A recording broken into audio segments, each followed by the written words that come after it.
ಇರೋಂಥದ್ದು ಶ್ರೀ ಗುರು ತಿಪ್ಪೇರುದ್ರ ಸ್ವಾಮಿಯವರ ಭವ್ಯ ರಥೋತ್ಸವ. ನಾವಿದನ್ನು ದೊಡ್ಡ ರಥ ಅಂತ ಹೇಳ್ತೀವಿ.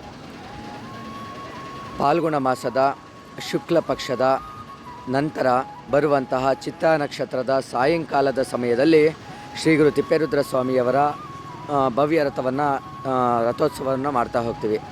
ಅಂದರೆ ಶ್ರೀ ಗುರು ತಿಪ್ಪೇರುದ್ರ ಸ್ವಾಮಿಗಳು ಪಾಲ್ಗುಣ ಮಾಸದ ಶುಕ್ಲ ಪಕ್ಷದ ನಂತರ ಹುಣ್ಣಿಮೆಯ ನಂತರ ಯುಗಾದಿಯ ಅಮಾವಾಸ್ಯೆ ಒಳಗೆ ಚಿತ್ತಾ ನಕ್ಷತ್ರದ ಸಾಯಂಕಾಲದ ಸಮಯದಲ್ಲಿ ಸಜೀವ ಸಮಾಧಿ ಯೋಗವನ್ನು ಹೊಂದಿದರು. ತತ್ನಿಮಿತ್ತವಾಗಿ ಅಂದಿನಿಂದ ಇಂದಿನವರೆಗೂ ಸಹ ಪಾಲ್ಗುಣ ಮಾಸದಲ್ಲಿ ಕೃಷ್ಣ ಪಕ್ಷದಲ್ಲಿ ಚಿತ್ತಾ ನಕ್ಷತ್ರದ ಸಾಯಂಕಾಲದ ಸ್ವಾಮಿಯಲ್ಲಿ ಈ ಶ್ರೀ ಗುರು ತಿಪ್ಪೇರುದ್ರ ಸ್ವಾಮಿಯನ್ನು ಈ ಭವ್ಯ ರಥದಲ್ಲಿ ಪ್ರತಿಷ್ಠಾಪಿಸಿ ಮಹಾರಥೋತ್ಸವವನ್ನು ಎಳೀತಾ ಹೋಗ್ತೀವಿ. ಈ ಮಹಾರಥೋತ್ಸವವು ಸುಮಾರು 85 ಅಡಿ ಎತ್ತರ ಇದೆ. 81 ಅಡಿ ಎತ್ತರ ಇದ್ದು ಹೆಚ್ಚು ಕಡಿಮೆ 85 ಟನ್ ತೂಕವನ್ನು ಹೊಂದಿರುತ್ತೆ. ಬೇರೆಲ್ಲ ರಥೋತ್ಸವಗಳಲ್ಲಿ ದೇವತಾ ವಿಗ್ರಹದ ಜೊತೆಗೆ ಸಾಕಷ್ಟು ಜನ ಅರ್ಚಕರು, ಪುರೋಹಿತರು, ಇವರೆಲ್ಲರೂ ಇರ್ತಾರೆ. ಆದರೆ ನಮ್ಮ ಶ್ರೀ ಗುರು ತಿಪ್ಪೇರುದ್ರ ಸ್ವಾಮಿಗಳ ಮಹಾರಥೋತ್ಸವದಲ್ಲಿ ತಿಪ್ಪೇರುದ್ರ ಸ್ವಾಮಿಯವರನ್ನು ಪ್ರತಿಷ್ಠಾಪನೆ ಮಾಡಿದ ನಂತರ ಮತ್ತೆ ಪ್ರತಿಷ್ಠಾಪನೆ ಮಾಡಲಿಕ್ಕೆ ಹೋಗಿರೋಂಥ ಅರ್ಚಕರು ಸಹ ತಪ್ಪು ಕಾಣಿಕೆ ಕಟ್ಟಿ ಕೆಳಗಡೆ ಇಳಿದು ಆ ಮಹಾರಥೋತ್ಸವದಲ್ಲಿ ಶ್ರೀ ಗುರು ತಿಪ್ಪೇರುದ್ರ ಸ್ವಾಮಿಗಳೊಬ್ಬರೇ ವಿರಾಜಮಾನರಾಗಿರ್ತಾರೆ. ಮತ್ತು ಲಕ್ಷಾಂತರ ಜನರ ಸಮ್ಮುಖದಲ್ಲಿ ಈ ಮಹಾರಥೋತ್ಸವವು ಎಳೆಯಲ್ಪಡುತ್ತೆ. ಮತ್ತು ಮಧ್ಯ ಕರ್ನಾಟಕದ 2ನೇ ಅತಿ ಎತ್ತರದ ತೇರು ಮತ್ತು ನಮ್ಮ ಚಿತ್ರದುರ್ಗ ಜಿಲ್ಲೆಯ ಅತಿ ದೊಡ್ಡ ತೇರು ಅನ್ನೋ ಹೆಗ್ಗಳಿಕೆಗೂ ಪಾತ್ರವಾಗಿದೆ. ಈ ತೇರಿನ ಮೇಲ್ಭಾಗದಲ್ಲಿ ಕಾಣುವಂಥ ಮುಕ್ತಿ ಬಾವುಟ ಏನಿದೆಯೋ ಇಡೀ ಭಾರತದಲ್ಲಿ ದಾಖಲೆ ಪ್ರಮಾಣದಲ್ಲಿ ಹರಾಜಾಗುತ್ತೆ. ಸುಮಾರು ಕಳೆದ 4 ವರ್ಷದ ಕೆಳಗೆ ಸುಮಾರು 82 ಲಕ್ಷಕ್ಕೆ ದಾಖಲೆ ಪ್ರಮಾಣದಲ್ಲಿ ಹರಾಜಾಗಿದ್ದನ್ನು ನಾವು ಕಾಣ್ಬೋದಾಗುತ್ತೆ. ಕಳೆದ ವರ್ಷ ಸನ್ಮಾನ್ಯ ಸಮಾಜ ಕಲ್ಯಾಣ ಇಲಾಖೆ ಸಚಿವರ ಆಗಿರುವಂತಹ ಹಿರಿಯೂರು ಕ್ಷೇತ್ರದ ಶಾಸಕರಾಗಿರುವಂತಹ ಸನ್ಮಾನ್ಯ ಶ್ರೀ ಡಿ ಸುಧಾಕರ್ ಸಾಹೇಬರವರು ಈ ಮುಕ್ತಿ ಬಾವುಟದ ರಥೋತ್ಸವದ ಮುಕ್ತಿ ಬಾವುಟವನ್ನು ತೆಗೆದುಕೊಂಡರು.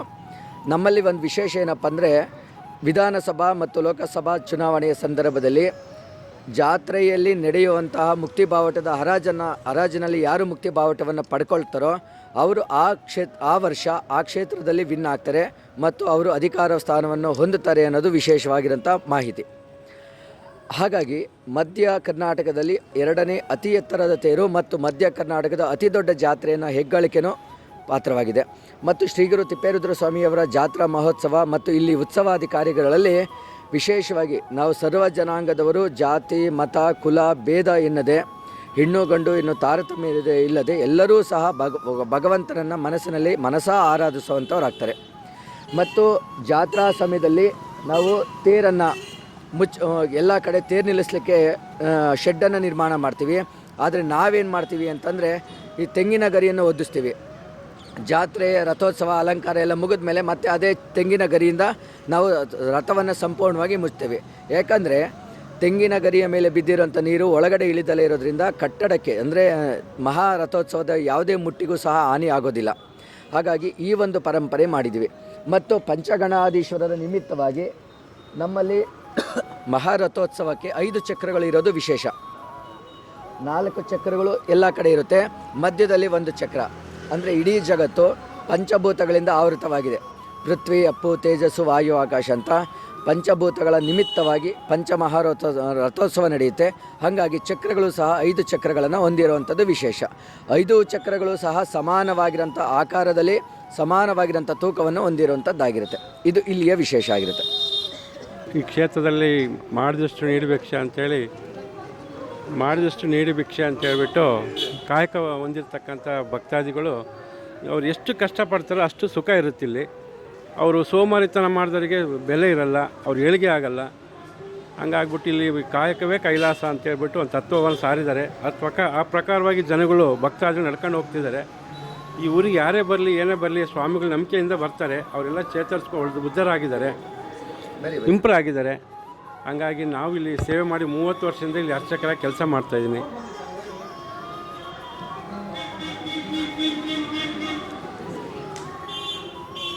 ಇಲ್ಲಿ ಕುಪ್ಪಿನಕೆರೆ ಆಂಜನೇಯ ಸ್ವಾಮಿ ಇದೆ ಮುಂದ್ಗಡೆ. ಇದು ಈಶ್ವರ ಲಿಂಗ ಇದೆ. ಇಲ್ಲಿ ವಿಶೇಷತೆ ರಾಮಲಿಂಗೇಶ್ವರ ಅಂತ ಇದಕ್ಕೆ. ಇದು ವಿಶೇಷವಾಗಿ ಇಲ್ಲಿ ಪೂಜೆ ಮಾಡ್ಕೊಂಡು ನಾವು ಬರ್ತಾಯಿದ್ದೀವಿ. ನಾವು 30 ವರ್ಷದಿಂದ ಮಾಡ್ತಿದ್ವಿ. ನಮಗೆ ಯಾವ ಒಂದು ಇದಿಲ್ಲ, ಚೆನ್ನಾಗಿದ್ದೀವಿ. ಸ್ವಾಮಿಗಳ ಒಂದು ಅನುಗ್ರಹದಿಂದ ಅವರು ಸಾರಿದಂಥ ತತ್ವದಲ್ಲಿ ನಾವು ಮಾರ್ಗದರ್ಶನವಾಗಿ ಹೋಗ್ತಾ ಇದ್ದೀವಿ.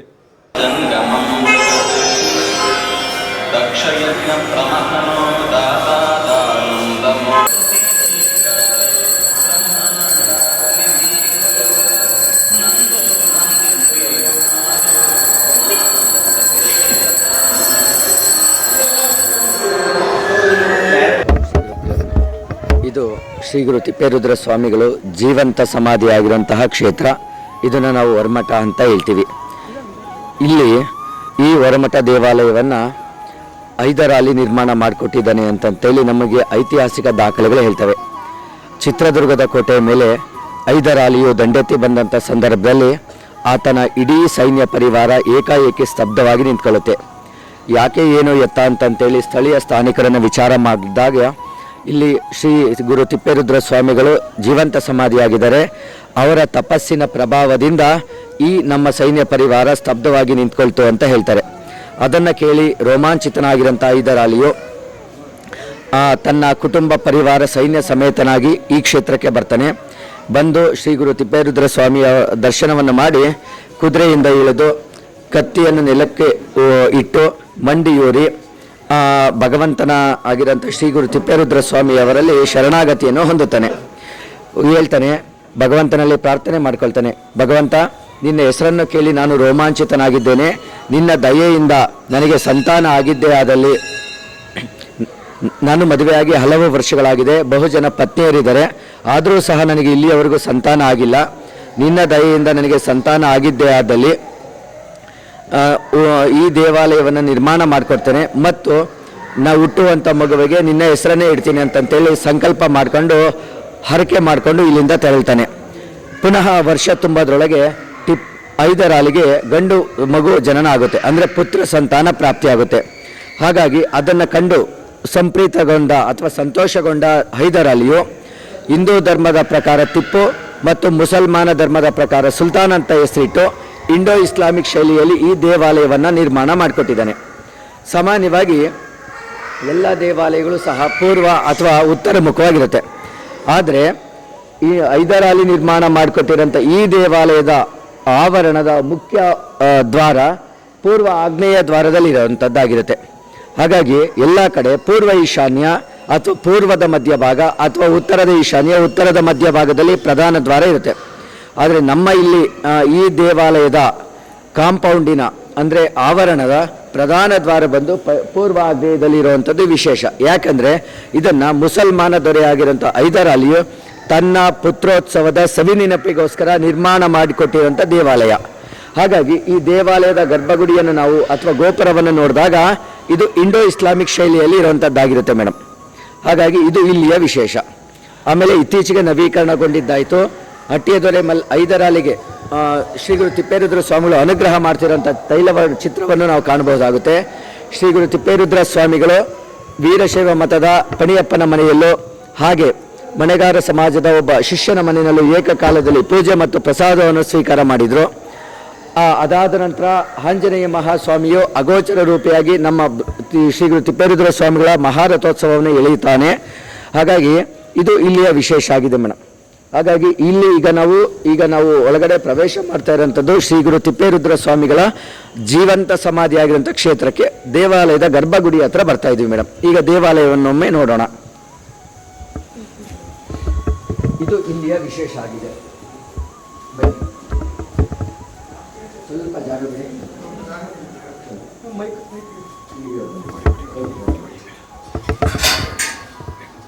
ಬನ್ನಿ ಬನ್ನಿ.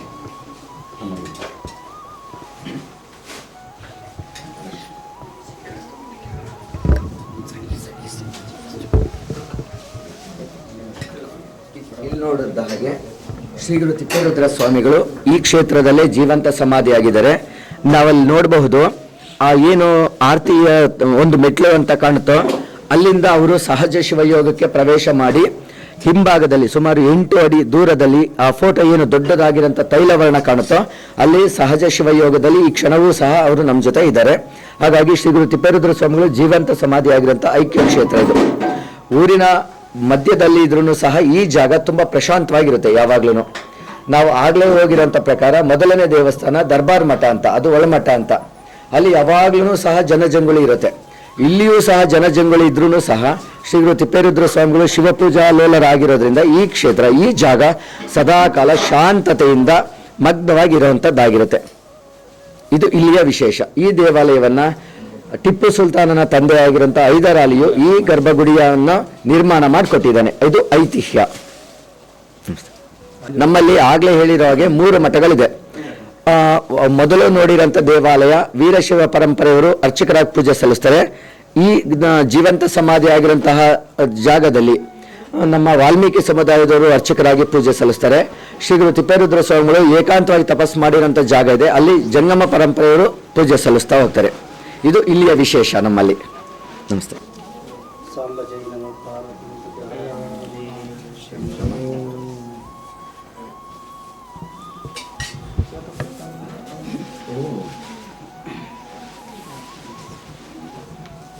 ಶ್ರೀ ಗುರು ತಿಪ್ಪೇರುದ್ರ ಸ್ವಾಮಿಗಳ ಪ್ರತ್ಯೇಕ ಅಭಿಷೇಕ ಮಂಟಪ ಹೊರಮಠದಲ್ಲಿ ಕಳೆದ 2 ವರ್ಷದ ಕೆಳಗಡೆ ಇಲ್ಲಿ ನಾವು ಪ್ರತಿಷ್ಠಾಪನೆಯನ್ನು ಮಾಡಿದ್ವಿ.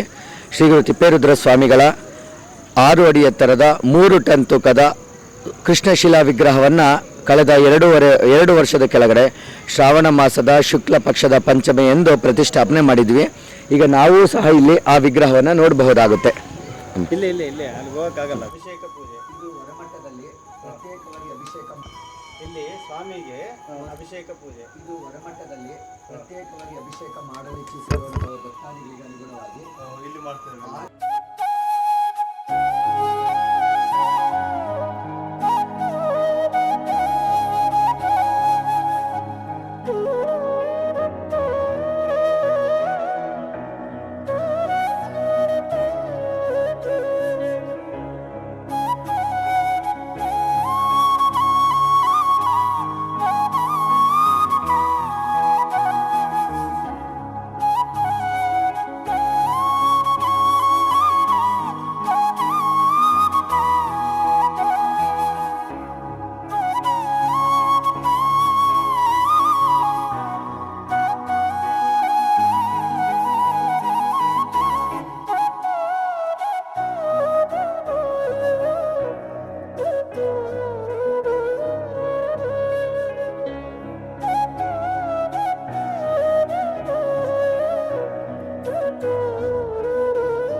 दीन हृदय रंजना सर्वलोक पालना दीन हृदय रंजना मूषिका